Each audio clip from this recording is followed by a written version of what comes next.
I'm here with a Jurassic World Dominion review.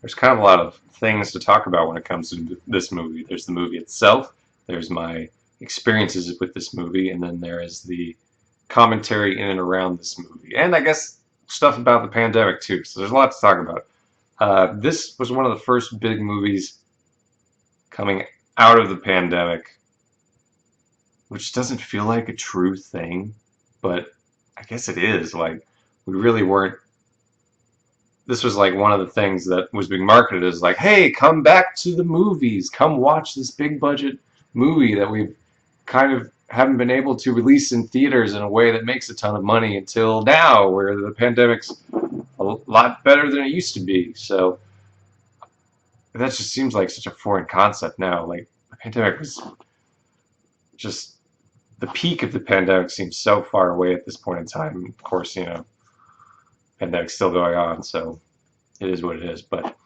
I remember the I remember the marketing campaign around that, and I remember before I saw the movie, it seemed like people kind of wanted it to fail for whatever reason. Like, the critics were not kind to it,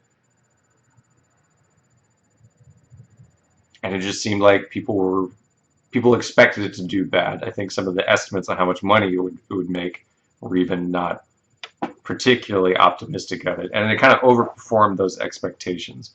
So I went to see it as I was out of town at the time, and it just seemed like a good time to go to the movie theater. My wife can't really see movies because she gets migraines from them, so it was a situation where it was a good time for me to go by myself to the movie theater. So I did, and I enjoyed it. It went places I didn't think it was going to go, and I think my expectations of it were a little different. And I think honestly, like critics and audiences' expectations of it may have been a little different too. To me, a Jurassic Park movie is a couple things. One, it's got to have dinosaur adventure stuff, which check. And two, it's got to have some kind of commentary about the dangers of not using technology and science responsibly. And checkity check. That is here as well.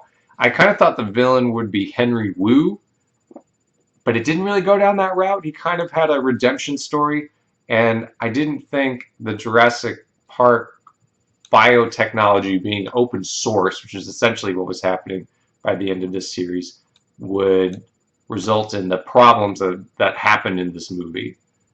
It makes sense that it would go there to a bug-induced famine, but it was not where I thought it was going to go. I thought it was going to be mostly dinosaur-based threat to humanity, and it ended up being famine and bugs, and it seems very relevant now in today's world. But I wasn't expecting it to go there. But I did like it. It was very adventure-y. I liked all the old cast members coming together and interacting. And some people said it was fan servicey because Alan Grant and Ellie Sattler ended up together. And I'm like, you guys are fuddy duddies. Just let it happen. We've all been shipping that for 30 years at this point.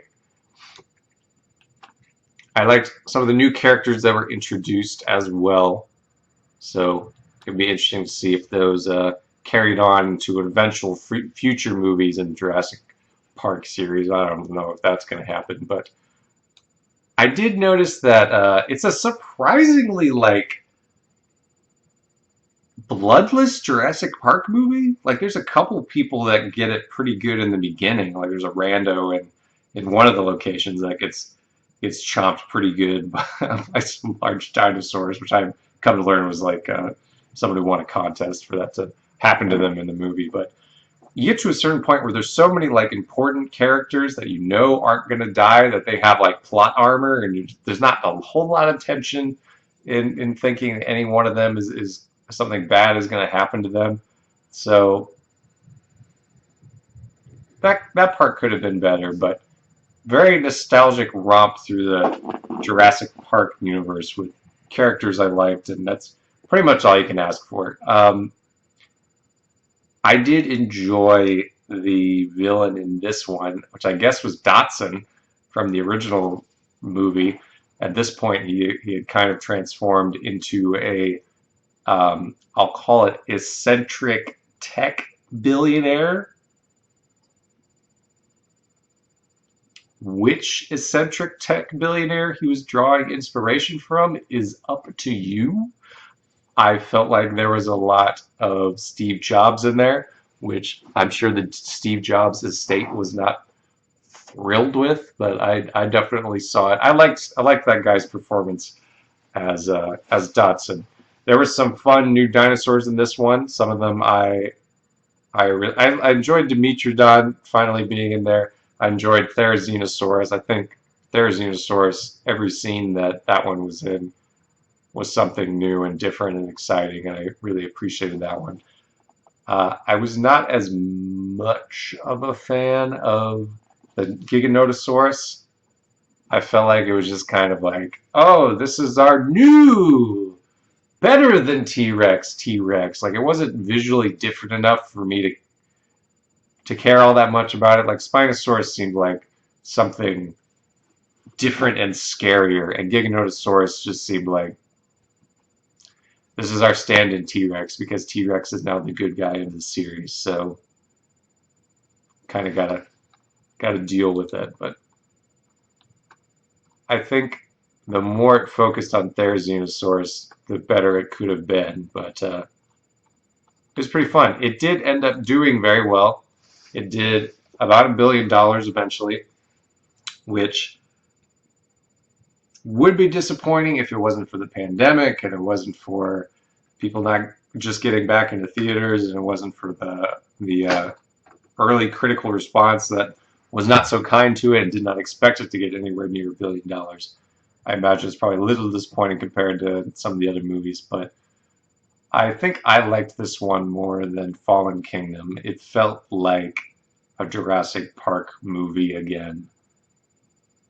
And I know that's not everyone's shared opinion of it, but I guess in comparison to the newest Star Wars trilogy, I did feel like this one,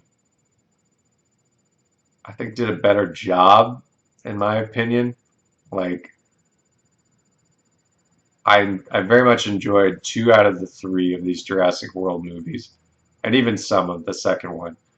Whereas the Star Wars movies, I had a lot more opinions about, conflicted feelings about, and I especially did not like the third Star Wars movie. So I think I want to say Jurassic World Dominion, I think, does a better job than Rise of Skywalker in that regard.